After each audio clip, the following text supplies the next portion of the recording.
Today, we will be holding a vote to authorize an investigation into the bankruptcy of Steward Healthcare and to subpoena its CEO. Well, venture capitalists are the reason why we can't have nice things, because they're sucking up all the money for themselves. Anyway, so we don't know how venture capitalists are buying houses and taking inventory permanently off the market and making them permanent rentals and then charging these exorbitant amounts so people can hardly even afford those rents and, and price fixing in certain areas. We know all about that, right? And it's happening to restaurant chains like the Red Lobster that people love to go to, right? I haven't been to a Red Lobster since I was a little girl because I think they closed the ones that were around me on the West Coast. But you know how a venture capitalist, group bought up a bunch of Red Lobsters and then leased the property back to them at a really high rate, so much that they couldn't afford it. Yeah, the same exact thing, I don't think it's the same company, happened to Steward Health Systems in Massachusetts. The CEO of the nation's largest private for-profit hospital chain is under fire for ignoring a subpoena to testify before the Senate today. The hearing looked at the financial collapse of Steward Healthcare. That's a hospital group created by a private equity firm, generated huge fortunes for its investors and its CEO, but left patients in dangerous, sometimes deadly conditions. William Brangham has the story. Jeff, Steward's Healthcare CEO, Dr. Ralph De La Torre, skipped today's hearing where he would have been questioned about his role in the bankruptcy of this nationwide hospital chain. According to an investigation by the Boston Globe, Steward Health's 30-plus hospitals were some of the worst in the nation. 6 of its remaining hospitals in Massachusetts are for sale. And that's important to keep in mind, that they were the worst. So that means that these hospitals were just left to rot over time, over the pandemic, stop funding things, stop paying people. And they'll get into that. And 2 others have closed. Several witnesses who worked for Steward provided damning testimony today about the role that corporate profits played in Steward's downfall. That included a nurse who described one example of how the chain's habit of not paying vendors created horrible circumstances for grieving parents. Sadly enough, sometimes babies die, newborn babies die, and the practice is to place the baby's remains in a bereavement box and take it to the morgue. She's about to tell you what they end up having to do because they didn't have the correct supplies. And to me, if I was that grieving parent, that would piss me off so much, so much. Steward didn't pay the vendor and there weren't any bereavement boxes. And nurses were forced to put babies' remains in cardboard shipping boxes. For more on the downfall of this hospital chain, I'm joined by Mark Arsenal. He's part of the Boston Globe Spotlight investigative team that did this series. Mark, thank you so much. Just a tremendous investigation that you have done here. Before we get into the details of how patient care suffered at these hospitals, can you sort of explain the sort of basic architecture of Steward Healthcare, how it was started? What is it? Yeah, Steward Healthcare was founded in Boston in 2010 when a private equity firm known as Cerberus Capital Management bought 6 hospitals, struggling community hospitals from the Boston Catholic Archdiocese. Steward then went on quite a buying spree with a real goal to try to get bigger and ended up with more than 40 properties at its peak. It did what we were calling a chain defining deal in 2016 with a real estate investment trust from Alabama, whereby Steward sold a lot of the property, sort of the land in the buildings under its own hospitals and then leased them back, which that is exactly what happened to Red Lobster. And Red Lobster was forced to close. It's important to note that not all Red Lobster locations have closed, but there were quite a few that have closed.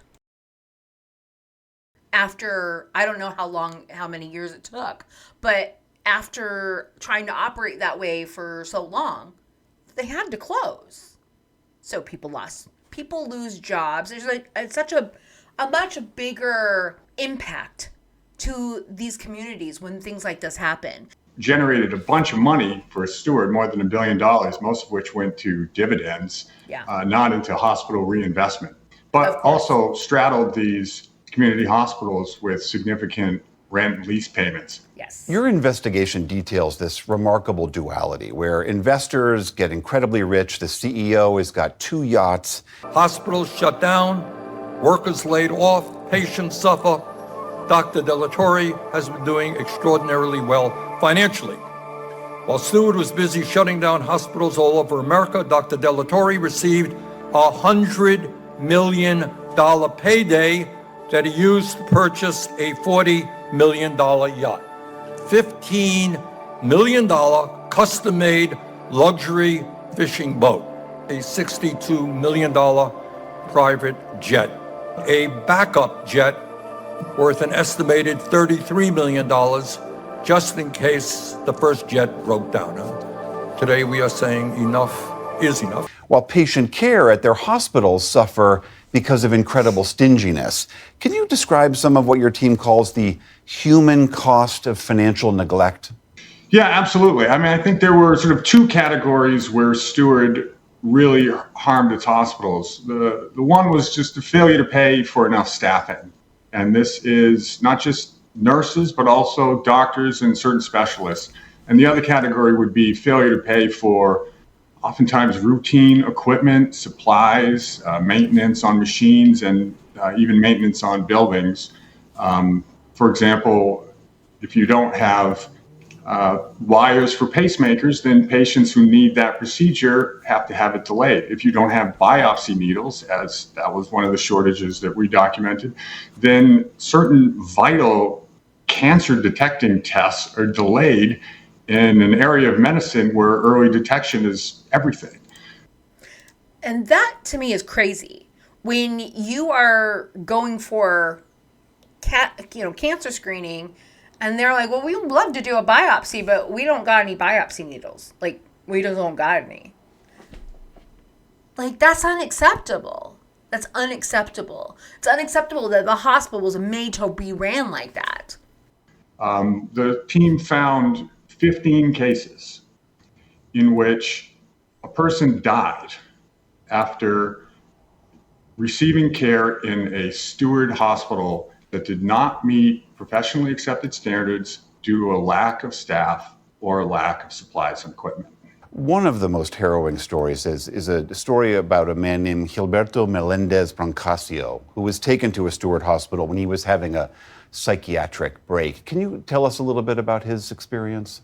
Yeah, Gilberto, this was a hard case. Young guy, 31 years old, beloved uncle, beloved nephew, had some mental health problems that normally would be managed with medication. He didn't always take it because he didn't like how the medication made him feel sometimes. He had a bit of a psychological break. The police did the reasonable thing and brought him to Kearney Hospital. Yeah, the police did the right thing. So good on that police force that didn't instantly kill him, because that happens a lot. But the police did the right thing, and they took him to a hospital that just killed him anyway. And you're going to find out exactly how he ended up dying and exactly how preventable it really was. And if you're of the mind that we shouldn't be taking care of our mental health patients, please understand that given the right situation, under the right amount of stress, literally anybody can have a psychotic break. So think about that. Think about you, your loved ones. Think when you hear this story, you think about how you would want to be treated in this situation and how you would feel if you or your loved one was in this awful situation, because it's awful for them too. You know, I mean, for the patient, it's awful for the patient to have a psychotic break. In Dorchester, Massachusetts, a Steward hospital. He was restrained in the emergency department, chemically and physically restrained. He was also having some respiratory issues, and the doctors ordered that he not be left alone, that Gilberto needed one-on-one monitoring continuously. Unfortunately, the hospital didn't have the people for one-on-one monitoring, and he was left alone.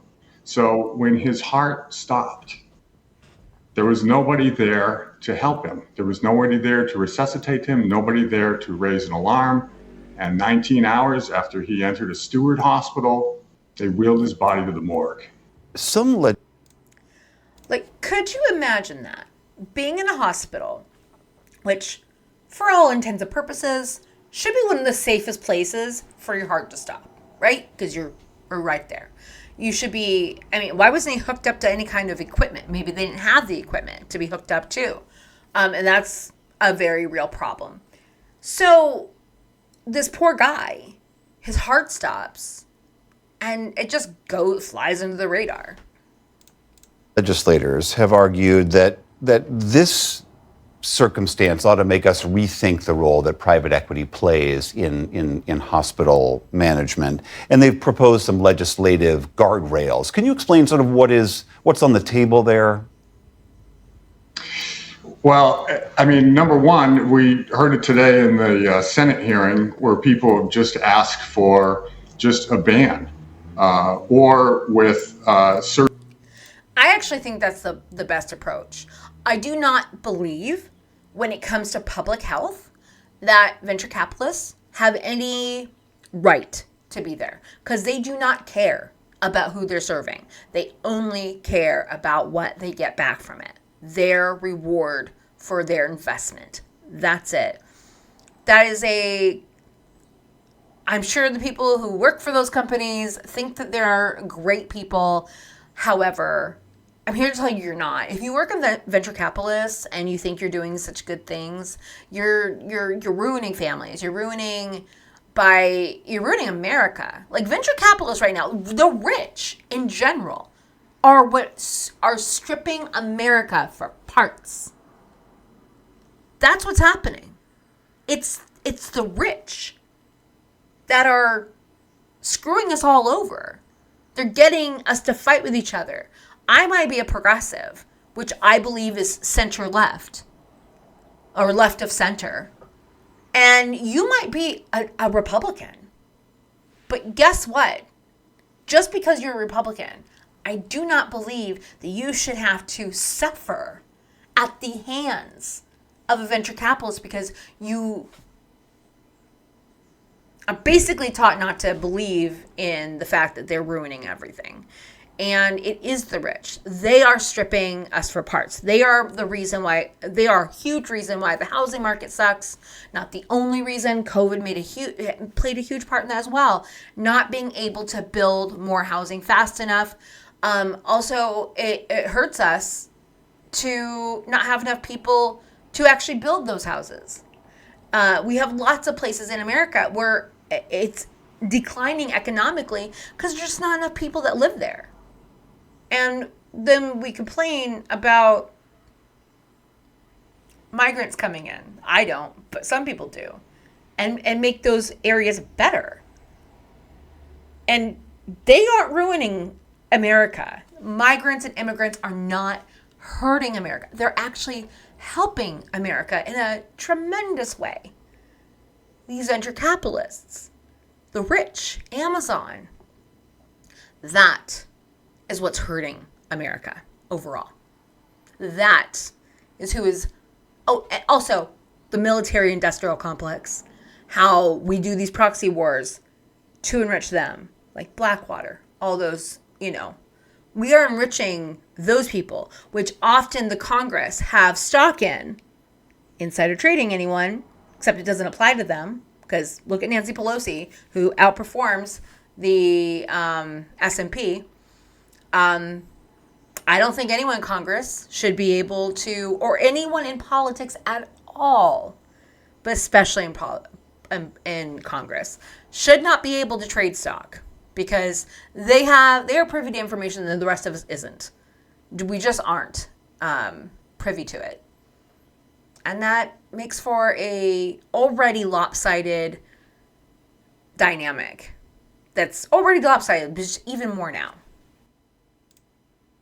Certain legislation that would require in private equity hospitals or in all hospitals, sort of minimum staffing requirements, minimum all equipment hospitals. requirements.